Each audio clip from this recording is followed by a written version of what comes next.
Hi guys, my name is Kristen Paula and welcome back to my channel. Today we are talking about how to write your novel, zero drafting.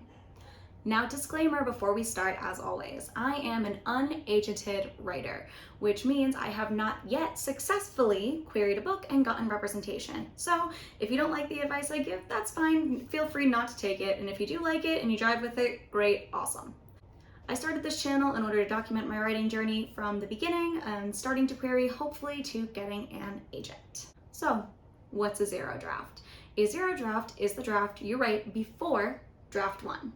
It is your most unhinged plot lines and crazy character banter and absolutely out of control character arcs. It is basically a dumpster fire, but in a good way.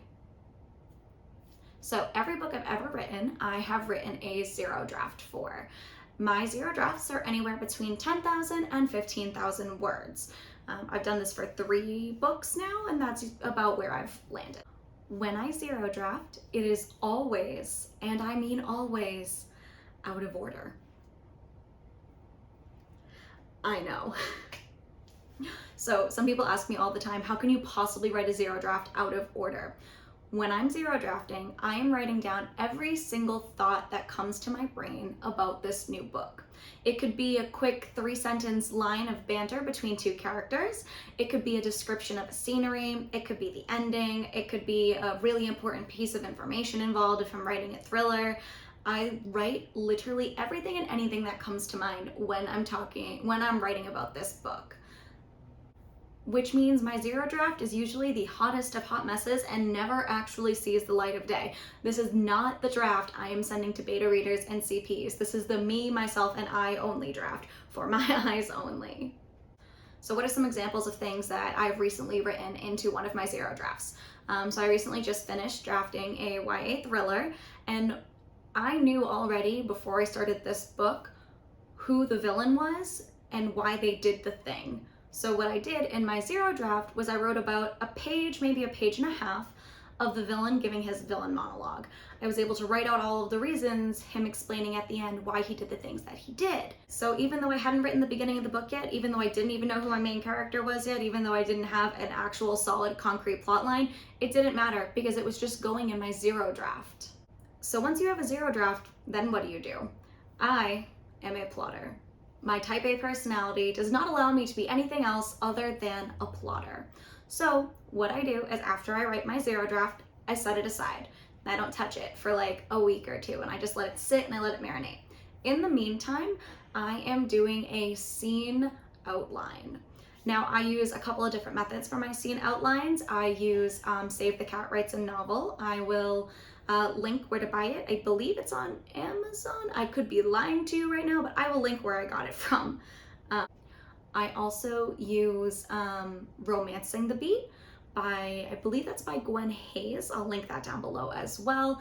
And I've also found Thriller Beats by Alexa Dunn, which I will also link. She's a fellow author tuber.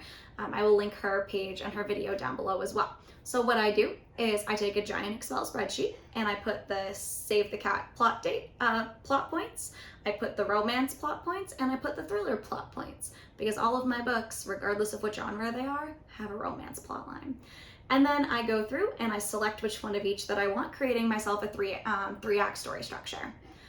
Once I have that, and I have that completely done, I go back to my zero draft and I start to take some of the things that I wrote and plug them in to where they would belong in the story. Once I have that done, then it's time to write draft 1. I draft in Google Docs. Not a lot of people do that. I like to be able to write everywhere all of the time. Most people I've seen on AuthorTube tend to use either Scrivener. Some people even write in Word. There's a couple of other programs people write, but I am specifically writing in Google Docs. So what I do is in Google Docs, I write scene 1 through however many scenes that I planned out in my outline, and then I start writing scene 1. Act 1, scene 1, and I go through and I start writing my first draft, following both making sure I'm adding all my zero draft stuff in when I get to a scene that's appropriate, and then I'm also making sure I'm following my 3-act structure. And that's pretty much how I take it from a zero draft, how I start my zero draft, to plotting my outline, to then an actual first draft. So some tips and tricks for writing your zero draft. I use this word already, but I will use it again. This should be the most unhinged version of your story. No plot, just vibes, living your best life. Is there a scene you can't get out of your head that you know is going to be in your book eventually? Cool, write it in your zero draft. Is there a quick little like, oh my god, I know exactly where the ending is going to take place? Great, just describe the ending for me. I put literally everything and anything. And like I said, it's only about between 10,000 and 15,000 words. So it's not like it's a huge document. And that is what I'm basing my novel off of. It's a way to write quickly. It's a way to write freely, because it's not draft one. So it's okay if it's a mess, even though it is okay that draft one is a mess. It's supposed to be a mess. But some of us, especially those of us with type A personalities, can't really get over the fact that draft one is not supposed to be perfect. So the zero drafting helps with that. Being able to just write whatever you want to write without having to worry about, oh, am I going to edit this later? Am I going to change this? And really getting into, the meat of your story and what's it about, and playing around with your main character and seeing what kind of things they like. Another thing I like to do while I am zero drafting is I normally don't give characters names. I would give like main character's best friend, love interest parents, mean teacher, whoever is going to be, at least who is going to be in the central and focal characters of this story. I don't give them names at this stage. They don't get names until draft one, because I don't want to slow myself down. The purpose of zero drafting is to write quickly and write everything that you can possibly write about your story. You don't want to get bogged down in names and eye color and hair color and what is your character even like. At this stage, don't know, don't care. All we care about at this stage is that you're getting the ideas and the scenes in your head down onto paper. So when it's time to write your draft one idea, when you're trying to write your draft one, you have all of your ideas written right there. And the first 15,000 words are already written of your first draft for you. Isn't that awesome?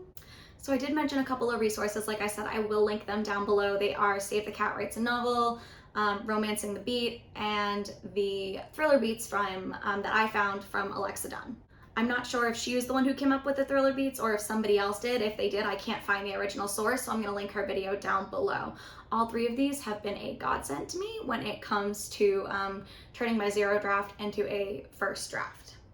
In a few weeks, I will get into the nitty-gritty about Save the Cat Writes a Novel and the 3-act novel structure, and we'll do, some other fun things with Romancing the Beat. It's a really, really interesting book. I loved every second of reading it, and it really helped me nail down the conflict stakes and the narration of what the heck romance readers expect and are demanding of romance books that you're writing. Comment below, do you use any of these resources to write your books? Do you write a zero draft, or do you just go right on into draft one? Let me know, and thanks for watching, guys. See you next time.